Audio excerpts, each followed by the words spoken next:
Primeira carta do apóstolo Paulo aos Tessalonicenses, o capítulo 4, a partir do versículo 15. Tessalonicenses fica antes de Timóteo no Novo Testamento. Fica do meio para o fim do Novo Testamento. Depois de Filipenses, de Colossenses, aí vem 1 Tessalonicenses. Se você está em Timóteo, Hebreus, Filemão, Tiago, Pedro, você passou. Se você está em Filipenses, está chegando perto. Amém? 1 Tessalonicenses, capítulo 4, a partir do versículo 15. Diz assim: Dizemo-vos, pois, esta palavra do Senhor, que nós, os que ficarmos vivos para a vinda do Senhor, não precederemos os que dormem, porque o mesmo Senhor descerá do céu com alarido e com voz de arcanjo e com a trombeta de Deus, e os que morreram em Cristo ressuscitarão primeiro. Depois nós, os que ficarmos vivos, seremos arrebatados juntamente com eles nas nuvens, a encontrar com o Senhor nos ares, e assim estaremos sempre com o Senhor. Também queria ler com os irmãos em 1 Coríntios, primeira carta de Paulo aos Coríntios, o capítulo 15, no versículo 51.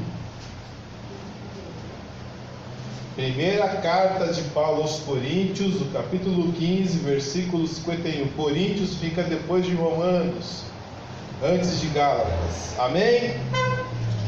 Eis aqui vos digo um mistério.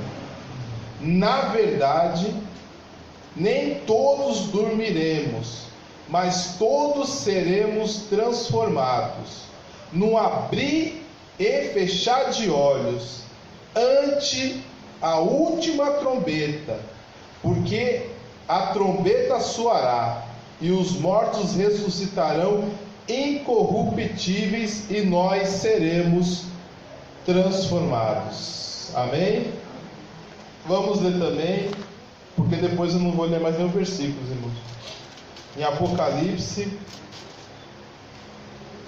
o capítulo 20,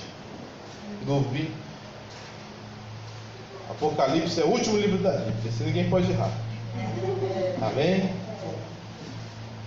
Glória a Deus. A partir do versículo 1 diz assim a palavra do Senhor: E vi descer do céu um anjo que tinha a chave do abismo e uma grande cadeia na sua mão. E ele prendeu o dragão, a antiga serpente, que é o diabo e Satanás, e amarrou por 1000 anos, e o lançou no abismo, e ali o encerrou, e pôs sobre ele um selo, para que mais não engane as nações, até que os 1000 anos se acabem. Depois importa que seja solto por um pouco de tempo. E vi tronos, assentaram-se sobre eles aqueles a quem foi dado o poder de julgar, e vi a alma daqueles que foram degolados pelo testemunho de Jesus e pela palavra de Deus, e que não adoraram a besta, nem a sua imagem, nem receberam o sinal da sua testa, nem na mão, e viveram e reinaram com Cristo durante 1000 anos. Amém? Glória a Deus. E nós vamos falar hoje sobre as visões que as igrejas têm sobre o arrebatamento. Amém? Vamos lá. Eu vou perguntar e eu não vou responder. Depois eu respondo. Eu quero que os irmãos levantem a mão e vamos ver a opinião dos irmãos sobre o arrebatamento. Quem crê que o arrebatamento se dará antes do milênio e antes da tribulação? Amém? Quem crê que o arrebatamento se dará depois do milênio? Depois do milênio, acabando os 1000 anos, vai ter o arrebatamento. Quem crê nisso? Ninguém? Amém. Quem crê que não haverá nem milênio, nem tribulação e talvez nem arrebatamento. Ninguém? Amém. Então vamos estudar a palavra de Deus. Glória a Deus. Por que essa pergunta? Essa pergunta parece ser muito simples, ela parece ser óbvia aos teus olhos, mas eu digo para você que nós estamos num mundo de centenas e centenas de denominações, doutrinas diferentes, e muitas pessoas a qual você pode admirar têm uma visão totalmente contrária da sua sobre arrebatamento, sobre tribulação e sobre milênio. O que nós lemos aqui na palavra do Senhor foi que um arrebatamento acontecerá. No abrir e piscar de olhos, os nossos corpos serão transformados e nós iremos para os ares, nas nuvens, encontrar juntamente os mortos e os vivos durante aquele período, se encontrar com o Senhor. Amém? Só que nem todas as pessoas creem da mesma forma. Existe um grupo de crentes, e na verdade é um grupo muito antigo de crentes, que acredita que isso vai acontecer depois do milênio, e que o milênio, que eu acabei de ler aqui, que reinarão com Cristo por 1000 anos, o que nós lemos aqui, vamos entender que Jesus, no fim de uma grande batalha que haverá lá em Jerusalém, lá em Israel, em Jerusalém e em Israel, porque a guerra vai ser contra toda aquela nação. Ele vai ganhar a guerra, obviamente, vai prender a Satanás por 1000 anos, vai ressuscitar aqueles que morreram durante o período da besta que surgiu do mar, ao qual ele convenceu as pessoas a usarem uma marca ou na mão direita ou na testa. Mas aqueles que não receberam essa marca e morreram, ressuscitarão e reinarão com Cristo por 1000 anos. E aqueles que não receberam a marca da besta durante o período ao qual ela dominou este mundo, também reinarão com Cristo. Eles não vão morrer. Não vão morrer. Só que tem um problema. Existe uma visão, e essa visão é antiga, que esses 1000 anos não são literais. O que isso quer dizer? Que não são 1000 anos de verdade, são 1000 anos espirituais. Na opinião de muita gente, eu já ouvi isso quando eu era mais novo, Satanás está preso hoje. Imagina que é solto. Para muita gente, é verdade, para muita gente, Satanás está preso hoje. Você já viu que tem muitas igrejas que se escandalizam ao ficar sabendo que há expulsão de demônios, que eles não acreditam, que eles pensam que é algo psicológico da pessoa, que faz a pessoa ter possessão demoníaca. Eles acham que essas coisas assim de espiritismo é tudo coisa psicológica, mentira, charlatanismo. Eles não acreditam no mundo espiritual demoníaco. Eles creem que assim que Jesus morreu na cruz, todos os demônios e Satanás está preso, e que hoje Jesus reina sobre a terra. Assim, é muito difícil acreditar que Jesus reina sobre a terra, quando o grupo que mais morre da face da terra é a igreja. Por ano, 150 mil cristãos são mortos pelo único e exclusivo fato de acreditarem em Jesus. Eles são presos, são julgados, às vezes nem são julgados, e depois são mortos. Isso acontece em uma dezena de países do mundo, mas na África e na Ásia. São países distantes, países muito pobres, ao qual a gente não tem, as notícias não chegam. Mas nesses lugares como Afeganistão, Irã, Arábia Saudita, Coreia do Norte, existe um país chamado Butão mesmo, Butão, Mianmar, esses países da África, Eritéria, Somália, cristão é morto pelo simples fato de ser cristão. Quando ele sabe que existe uma pessoa cristã, primeiro eles espancam, depois eles prendem, e se você insistir no seu cristianismo, depois eles matam. Então não dá para acreditar que Jesus está deixando os seus servos morrerem e derramarem o seu sangue na terra enquanto ele está reinando. Não dá para acreditar. Não dá para acreditar nisso. Eu creio que Jesus tem soberania sobre este mundo. Ele pode fazer o que ele quiser.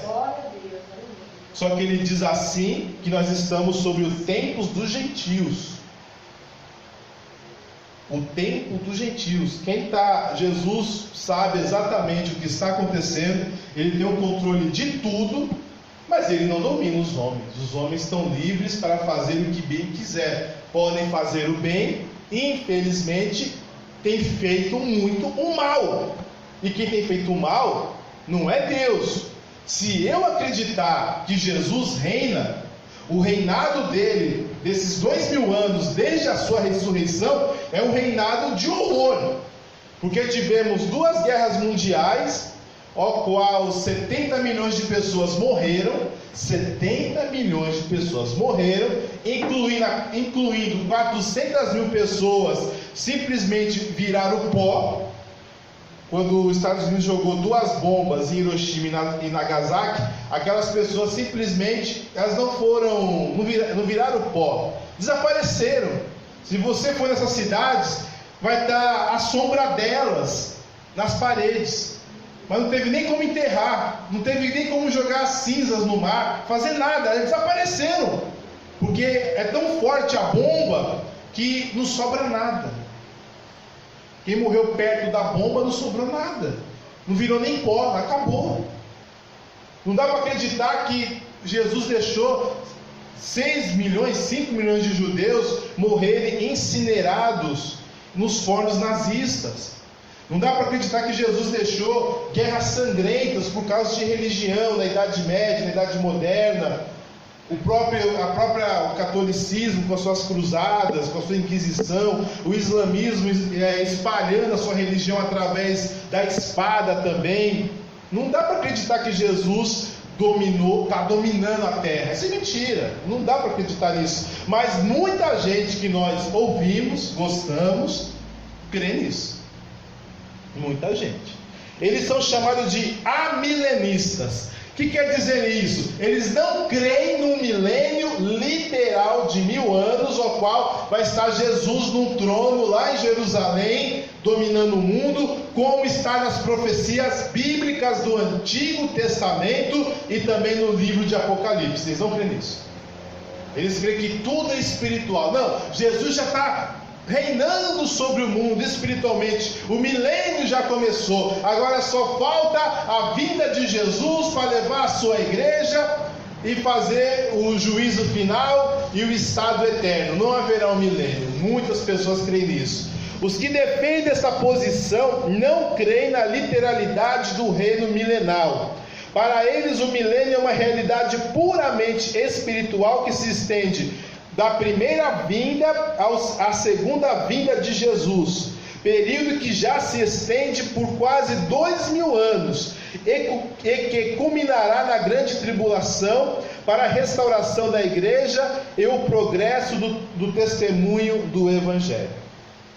Então essas pessoas acreditam que Jesus está já dominando e o fim de tudo isso vai ser uma tribulação e Jesus virá, mas ele não vai fazer o milênio como está em Apocalipse. Simplesmente ele vai fazer o juízo final e vai destruir a terra, destruir o céu e fará um novo céu e uma nova terra, tirando sobre isso o milênio. Obviamente, eles não creem em tribulação. Obviamente, eles não creem que haverá um anticristo. Eles não creem que haverá um falso profeta. Eles não creem numa tribulação de 7 anos. Não creem em nada disso. Eles acham que tudo isso já aconteceu lá no passado e que hoje essas coisas não acontecem. Para mim é simplesmente negar a Bíblia. E essa visão vem, depois eu falo, vem de um filósofo santo católico, e que muitas igrejas pegou essa filosofia que está fora totalmente da Bíblia. Mas ainda há uma outra posição. Essa posição se chama pós-milenista. O que é essa posição? Tal como os amilenistas, os pós-milenistas colocam a segunda vinda e o arrebatamento da igreja depois do milênio e da tribulação. Eles identificam a tribulação com a revolta de Gog e Magog. Isso na palavra do Senhor, em Apocalipse 20, versículo 8 e 9, é quando Satanás é solto. Não antes da tribulação. Os pós-milenistas acreditam que a história avança em direção à cristianização do mundo pela igreja e que haverá um milênio futuro de duração indeterminada. Qual que é a diferença entre o pós-milenista e o amilenista? O amilenista, ele crê que Jesus está reinando, esse mundo está, essa miséria toda, mas eles creem que Jesus está reinando.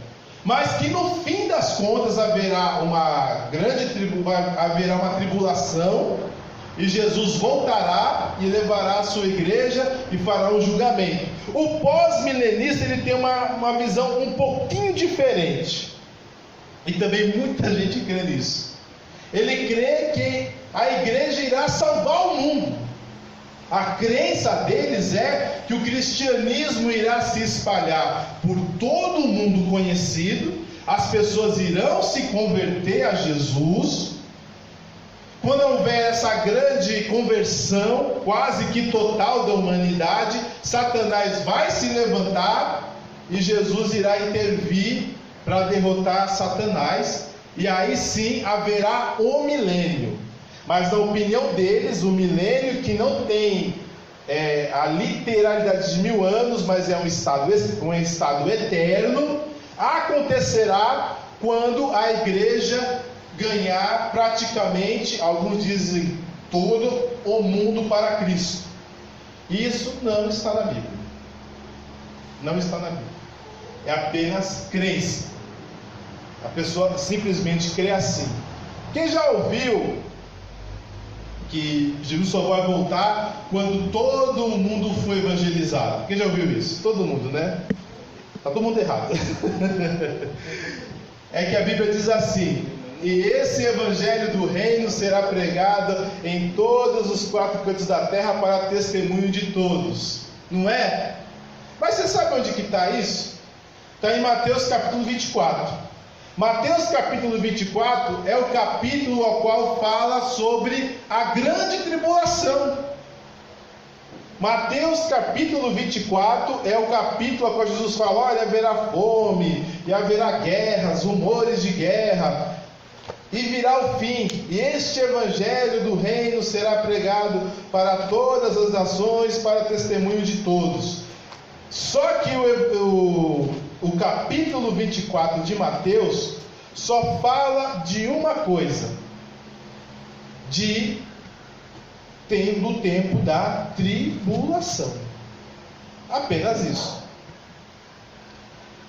Só que os irmãos têm que entender o seguinte, eu vou até ler: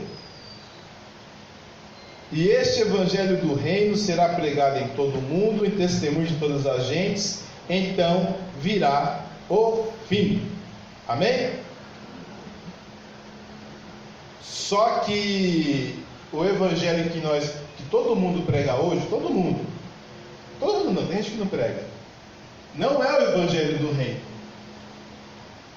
Alguém, quando vai evangelizar alguém, fala assim: meu irmão, crê em Jesus, porque Jesus irá fundar o seu reino lá em Jerusalém, e você vai reinar com Cristo por 1000 anos, para a eternidade toda. Alguém fala isso quando evangeliza? Nós evangelizamos assim: olha, crê no Senhor Jesus Cristo, arrepende dos seus pecados, porque pelo sangue de Jesus você vai ser perdoado dos seus pecados e você vai para o céu. Você vai ter os seus pecados perdoados e o seu corpo vai ser transformado quando Jesus voltar. Nós pregamos o evangelho baseado no perdão. Esse é o evangelho da graça de Deus. O evangelho do reino é o evangelho que promete que Jesus irá reinar sobre o mundo a partir de Jerusalém, lá em Israel. Ninguém prega isso.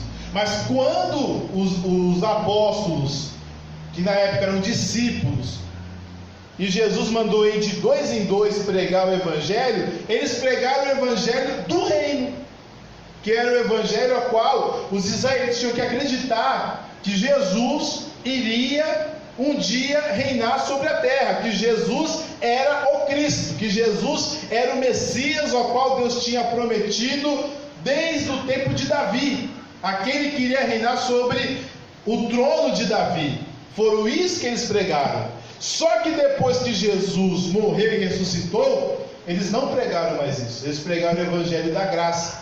Eles não saem por aí prometendo que Jesus vai reinar sobre Jerusalém, sobre Israel, sobre o mundo. Eles falam sobre o perdão e sobre o arrependimento. É diferente. Deus está dando de graça a salvação para todo aquele que crê. Só que na tribulação vai ser diferente.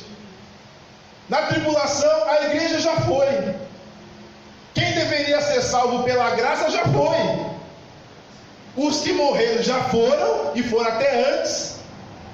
E os que estiverem vivos durante o arrebatamento vai ouvir o som da trombeta e também vai.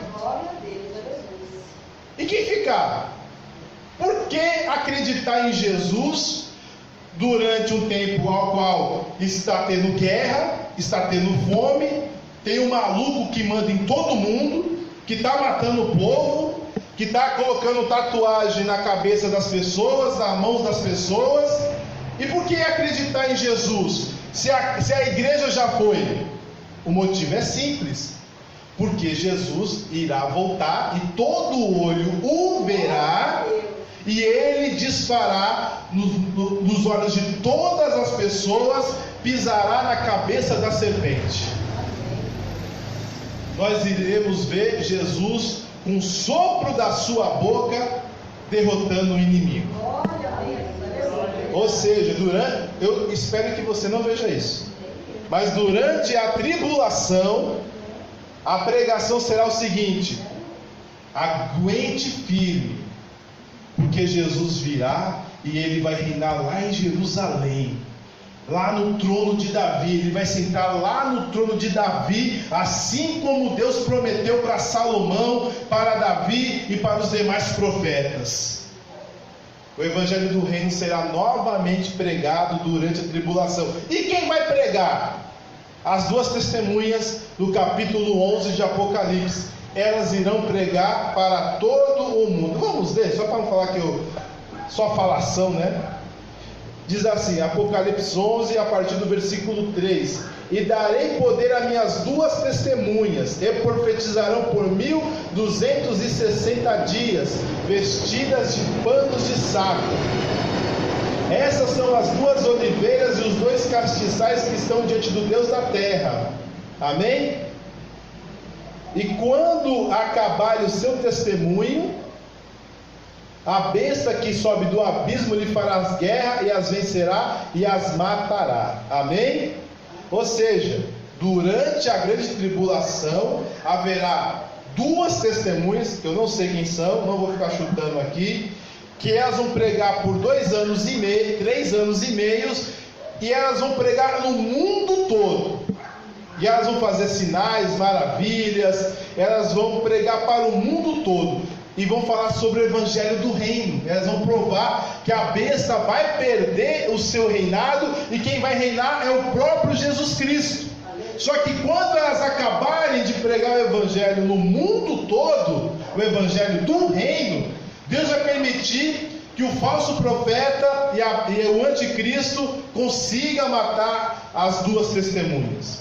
Só que elas, na frente de todo mundo, vocês podem ler a continuação do capítulo, elas vão subir para o céu na vista de todo mundo.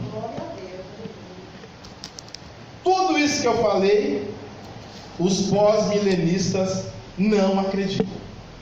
Eles creem que nós vamos conseguir pregar o Evangelho, que a igreja vai conseguir converter todo mundo, vai converter o mundo todo para Jesus, e aí sim Jesus voltará. Eu acho que tem um problema. O problema é o seguinte, que Jesus está dependendo do homem para voltar, e não dele.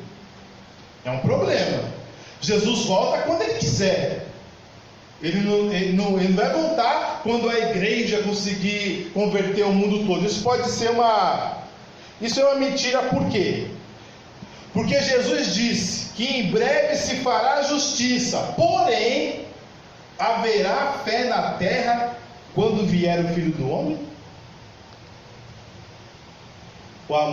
Por causa de se multiplicar a iniquidade, o amor de muitos se esfriará. Então não dá para acreditar que o Evangelho vai prosperar na terra dos viventes. Você sabe quantas pessoas no mundo nunca ouviram falar de Jesus? Tem 7 bilhões de pessoas no mundo. Eu quero que os irmãos me digam quantas bilhões nunca ouviram falar de Jesus. 4 bilhões. 4 bilhões de pessoas não sabem quem é Jesus. Assim como você sabe, assim como você vê na televisão, vê no rádio, lê a sua Bíblia. Uns pensam que ele é um profeta, que ele é um ser de luz, pensa que ele é uma Maitreya, um Xamã, sei lá. Cada um tem as suas crenças sobre Jesus. Alguns dizem que ele é até um ET, que ele veio lá, né?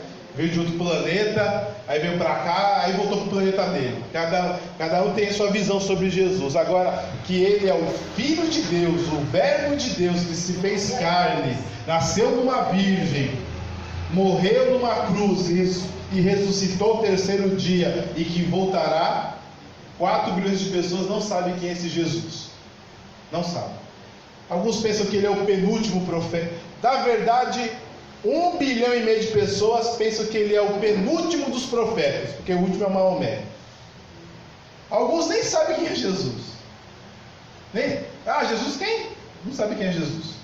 E outros acham que Jesus é uma pessoa boa, é um sujeito bom. Eu acredito que Jesus é não mesmo, cada um é Jesus. Aí, ó. Dependendo que a pessoa fosse for boa, é Jesus. É Jesus, cada um é Jesus. Nenhum de nós tem pecado. Só Deus, né? Fica difícil. Vamos lá. Da onde vem esse pensamento que não haverá 1 milênio de 1000 anos literal? Veio da cabeça de um padre católico hoje, Santo Agostinho de Hipona. Esse sujeito ele fez uma obra chamada Cidade de Deus. São vários volumes de um livro complicado de ler. E ele ensinava que a igreja iria chegar ao mundo todo, iria converter o mundo todo, e aí sim Jesus voltaria. E depois seria 1 milênio que duraria por toda uma eternidade. Ele espiritualizou o milênio. Por que ele fez isso? Porque os bárbaros, os vândalos, os visigodos, não vou contar dos bárbaros não, porque povos não romanos invadiram Roma, acabou com o Império Romano, e as pessoas falam, peraí, os cristãos chegaram ao poder aqui em Roma, e ao invés de Roma ficar melhor, Roma foi destruída. Aí, para ele justificar porque deu errado, ele justificou através que Roma não tinha evangelizado o mundo todo, e que com o tempo a igreja iria se reorganizar, iria ganhar o mundo todo novamente para Jesus, e Jesus voltaria e faria a cidade de Deus. O problema disso, o problema é que presbiterianos, luteranos, anglicanos, Reformados, todos eles creem nisso, creem nesse tipo de coisa. Qual que é o problema? O problema prático. O problema prático é que não há uma vigilância para a volta de Jesus. Você perde o sentido da vigilância, porque eu acabei de falar, se o sujeito espera que o mundo todo se converta, você acha que na sua vida que você está vivendo agora, você vai ver o mundo todo convertido? Não dá para acreditar. O que leva a isso? A falta de vigilância.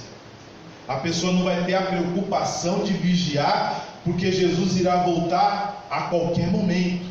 E o que Jesus disse foi o seguinte: vigiai e orai, porque o Filho do Homem virá na hora ao qual vós não esperais. E quando você cria toda uma teologia, uma filosofia dizendo, não, Jesus já está reinando, do nada, quando tiver tribulação ele vai vir. Opa, é complicado, porque eu venho na tribulação, eu já vou entender que aquele é o momento ao qual eu tenho que vigiar, mas não havendo a tribulação, eu não vou vigiar. Ah não, Jesus só virá quando todo o mundo, os 4 cantos da terra forem evangelizados e eles foram cristianizados em crer em Jesus. Espera aí, o mundo não é evangelizado, nem todo mundo crê em Jesus, apenas alguns lugares da África, pouquíssimos lugares da Ásia, todas as Américas e a Europa, e boa parte é católico, boa parte é ortodoxo, nem todos. A minoria, na verdade, são de igrejas que creem única e exclusivamente na Bíblia. Então não vou vigiar com a volta de Jesus. Esse pensamento tira a necessidade de vigilância. Muito preocupante, porque Jesus pede para vigiar. Jesus pede para nós esperarmos a sua vinda a qualquer momento. A igreja estava esperando, a igreja do tempo de Paulo estava esperando a volta de Jesus a qualquer momento. E Paulo falou assim: olha, nós que estivemos vivos, isso quer dizer que Paulo estava esperando Jesus voltar ainda em vida, mas não veio. Então essas teorias todas aí, elas não têm base na realidade da Bíblia Sagrada. É simplesmente teoria para justificar um fracasso político religioso lá do século V. Não tem nada a ver com a Bíblia. Aí criaram toda uma filosofia, espiritualizaram várias passagens bíblicas, e as pessoas creem nisso. Só que isso é ruim, porque tira a necessidade de vigilância. E o pior, desmente várias passagens da Bíblia Sagrada. Várias passagens. Você não vai acreditar que haverá um reino futuro com 10 reis, que virá do Império Romano, mas que na última hora vai se formar parte lodo e parte de ferro, como foi a visão do rei Nabucodonosor, ao qual Daniel viu. Você não vai acreditar nisso. Não tem como acreditar, porque para muitos isso já aconteceu, ou foi espiritualmente. Muitos desses aí não creem que não criam que Israel um dia iria voltar a existir, assim como a Bíblia disse várias e várias vezes, usando Zacarias, Ezequiel, Jeremias. Tantos e tantos homens de Deus foram usados dizendo que Israel iria existir novamente. Mas como havia o pensamento desse filósofo e santo, eles não acreditam. Só que aconteceu conforme disse a palavra de Deus. Ou seja, esse pensamento não é um pensamento que crê que a Bíblia é literal. Eles creem que a Bíblia é o que eles interpretam. O que interessa, eles espiritualizam, eles falam como forma de figura. E o que não interessa é literal. Mas aquele que lê a palavra de Deus, ele tem que saber realmente o que é figura ou não. Por exemplo, Jesus falou assim: eu sou a porta. Não dá para acreditar que Jesus é realmente uma estrutura que abre e fecha com uma fechadura, que tranca, que tem ferrolhos. Não dá para acreditar nisso. Ele está falando de um modo figurativo, que ele é aonde as pessoas devem entrar. Amém? Eu sou o pão da vida. Quer dizer que Jesus é um pão para eu comer? Não. Quer dizer que ele é aquele que dá vida para o mundo, é aquele que entrega a sua vida para o mundo. Não é um pão literal. Isso dá para entender. Agora, quando a palavra do Senhor diz assim, que subirá uma besta do mar, uma besta da terra, literalmente haverá um homem, uma pessoa que irá dominar o mundo, vai enganar o mundo, e cada um subirá de uma estrutura de poder. Isso é literal. Quando a Bíblia diz que haverá 1000 anos, é porque haverá 1000 anos.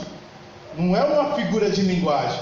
Dá para entender com muita facilidade o que a Bíblia chama de figura de linguagem e o que ela está afirmando que irá acontecer. E quando há uma profecia, nunca há figura de linguagem. Profecia não passa por figura de linguagem. Não é por parábolas. As profecias, elas são ditas literalmente. E quando você crê nessas teologias pós-milenistas e amilenistas, as profecias elas viram figurativas. E não podemos acreditar assim. Então, como nós acreditamos?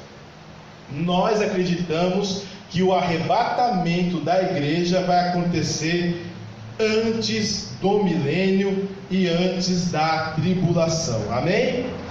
Para estes chamados pré-milenistas, o milênio é um futuro literal de 1000 anos na terra, que vem antes por uma tribulação e é posterior à segunda vinda. Ou seja, o milênio ele vem da segunda vinda, e há dois tipos de pré-milenistas.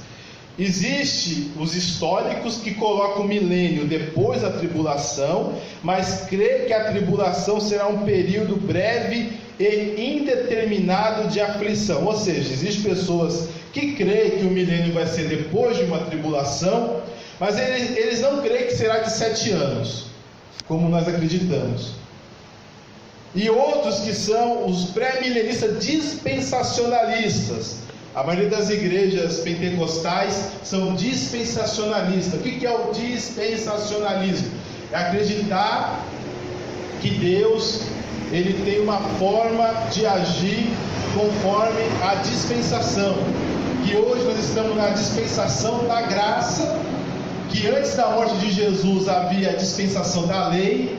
Antes da lei havia a dispensação do governo humano, e depois da dispensação da graça haverá a dispensação da grande tribulação. O que isso quer dizer?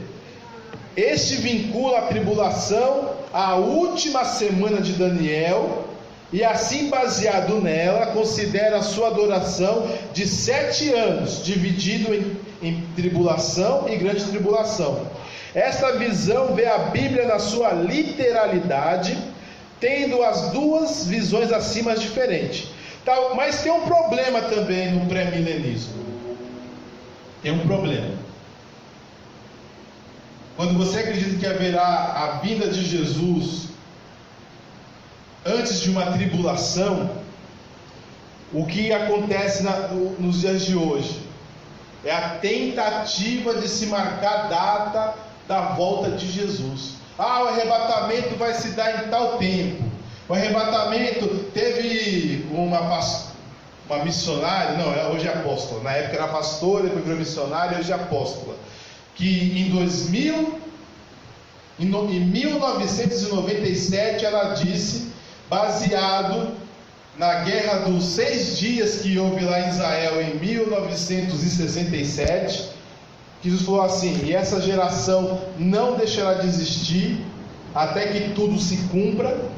Aí ela deduziu que essa geração era Israel da Guerra dos 7 Dias, lá de 1967, e uma geração dura 40 anos, e que Jesus voltaria em 2007.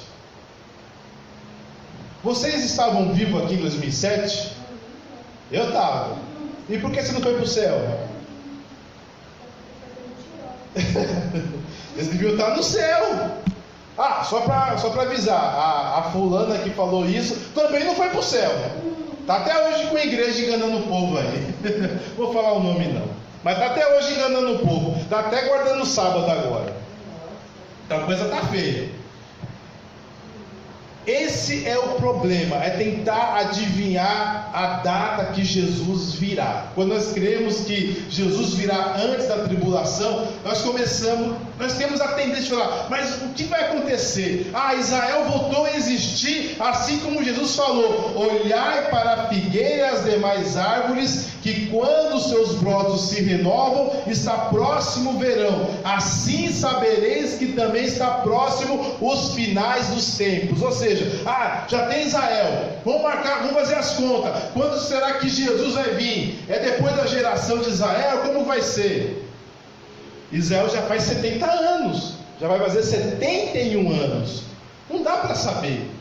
Tem que tirar essa tentação de marcar datas para a volta de Jesus. Não tem como saber. A sua obrigação é vigiar, porque ele pode voltar a qualquer momento.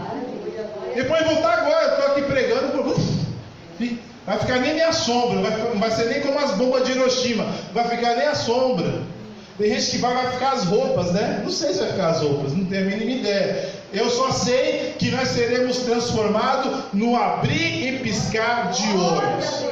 Se eu não me engano, o abrir e piscar de olhos é 400 milionésimos de segundos. É menos de um segundo abrir, é menos da metade de um segundo abrir e fechar de olhos. Não dá nem para contar um segundo, abrir e fechar de olhos. E nessa velocidade é que nós seremos transformados.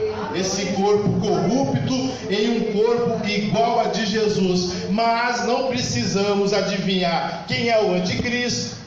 E tem muita gente que tem a mania de querer saber quem é o anticristo. E gente boa, não é gente ruim. Gente boa, gente sincera, mas que vê assim: olha, eu acho que o anticristo que vai reinar daqui por 7 anos é o que usa aquela bata, que usa aquele chapéu esquisito, aquela mitra. Acho que esse é o anticristo. Não, o anticristo vai ser o Obama, vai ser o Trump, vai ser o Putin. Posso saber quem vai ser o anticristo? A Bíblia diz que os 10 últimos reinos, os 10 reis da última hora, eles vão formar esse reinado de uma hora para outra. Não vai ser automático, vai ser de uma hora para outra. Então não dá para saber quem vai ser o anticristo.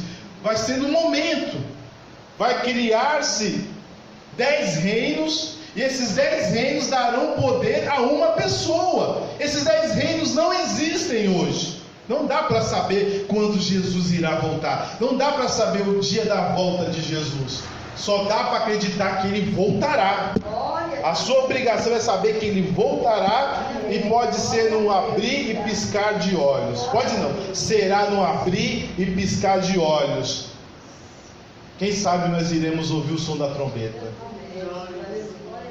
É bonito, né? Ouvir um violão bem tocado. É muito bonito ver um bom cantor cantando, um bom tocador tocando um teclado, um piano.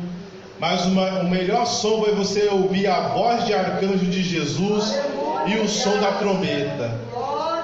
É o melhor som que só os salvos irão ouvir. Amém? Que Deus abençoe os irmãos em nome de Jesus. Glória a Deus, irmãos. Vamos orar ao Senhor agradecendo